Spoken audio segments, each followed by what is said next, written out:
Hello friends, welcome to my channel horror अनसुनी कहानियों में। तो आज की कहानी का नाम है मुर्दों का रास्ता। तो चलिए दोस्तों, शुरू करते हैं आज की कहानी। विनय और उसके 7 दोस्त अमीर बाप के बिगड़े हुए लड़के थे। उन्हें ना गरीबों की परवाह थी और ना ही फिक्र।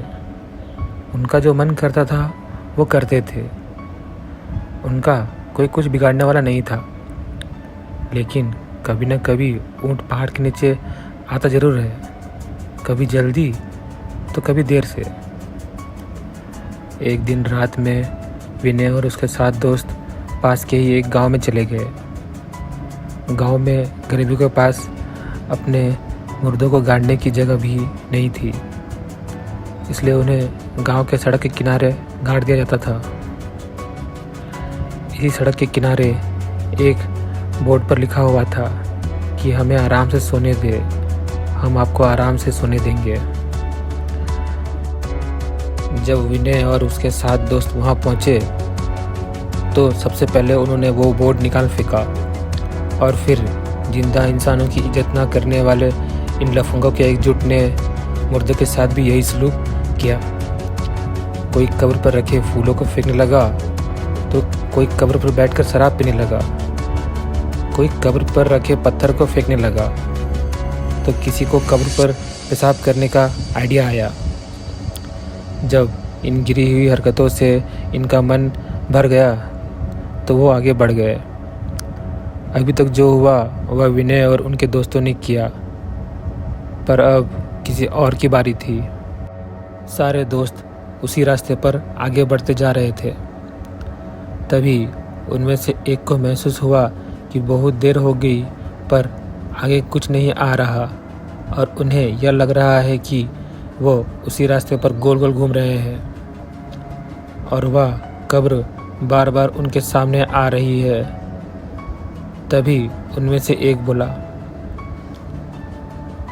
यार विनय, तुझे ये नहीं लगता कि हम यहाँ से पहले भी गुजर चुके हैं?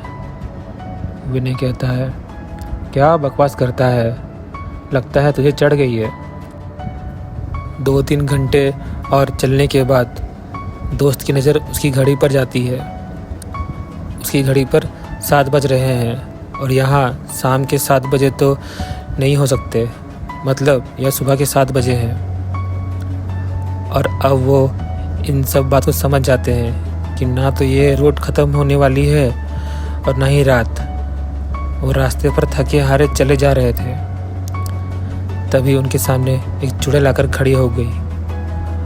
उसके बालों से उसका पूरा मुंह छुपा हुआ था, केवल उसकी एक लाल आंख नजर आ रही थी।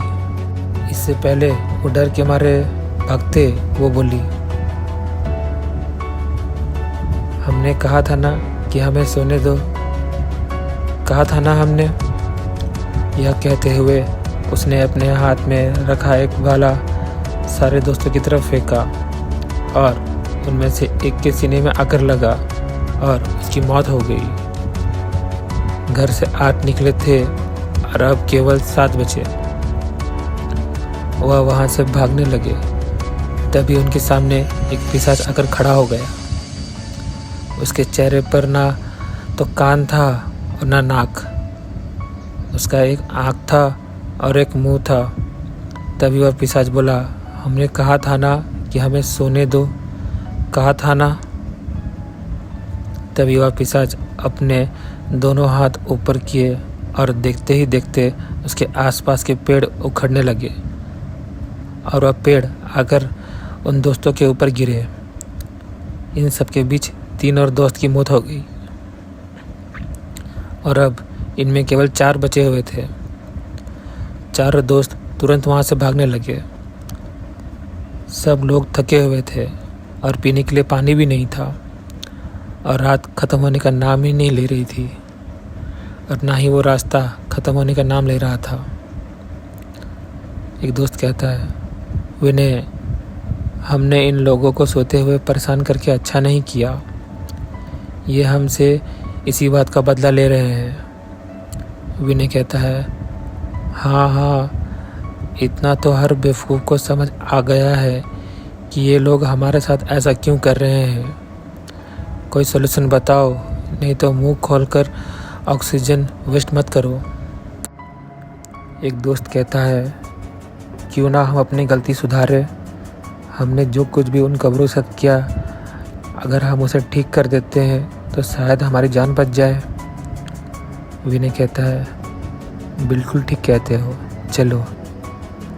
यह कहकर वह तीनों वापस उसी कब्र की तरफ चले गए और वो जो फूल उन्होंने फेंके थे वापस उसी कब्र में रख दिए। जो पत्थर उन्होंने फेंके थे वो वापस वहाँ पर लगा दिए। जो शराब की बोतल कब्र पर रखी थी वह वहाँ से हटा दिया और जिस कब्र पर पेशाब की थी उसे भी उन्होंने साफ कर दिया। वो ये सब कर रहे थे तभी आसमान से एक चुड़ैल उड़ती हुई आई और एक को ले गई। अब 2 ही बचे थे। एक दोस्त कहता है, अब हम क्या करें विनय, हमने तो सब कुछ सुधार दिया, तब भी कुछ नहीं फर्क रहा है, तब भी कुछ नहीं फर्क पड़ रहा है। विनय कहता है, रुको, तुम्हें याद है सबसे पहले हमने वो बोट निकाल कर फेंका था। उसका दोस्त कहता है, हाँ बिल्कुल ठीक कह रहे हो, आओ उसे ठीक करके वापस लगा देते हैं। यह कहकर दोनों वापस बोट को लगाने चले जाते हैं। तभी उनके सामने वही चुड़ैल और पिशाच आ गए और उनकी तरफ बढ़ने लगे। यह देखकर वह दोनों और तेज़ी से बोट को वापस पुरानी जगह पर गाड़ने लगे और इसके पहले ही चुड़ैल और पिशाच उनके सामने पहुंचते उन्होंने बोट को पुरानी जगह पर अच्छे से लगा दिया और देखते ही देखते चुड़ैल और पिशाच दोनों गायब हो गए और अब धीरे धीरे आसमान से अंधेरा जाने लगा और सुबह हो गई। बचे हुए दोनों दोस्त अपनी गाड़ी में बैठकर भाग गए। अब इन सोते हुए लोगों को दोबारा कोई परेशान नहीं करेगा। तो फ्रेंड्स, यही थी आज की हमारी कहानी।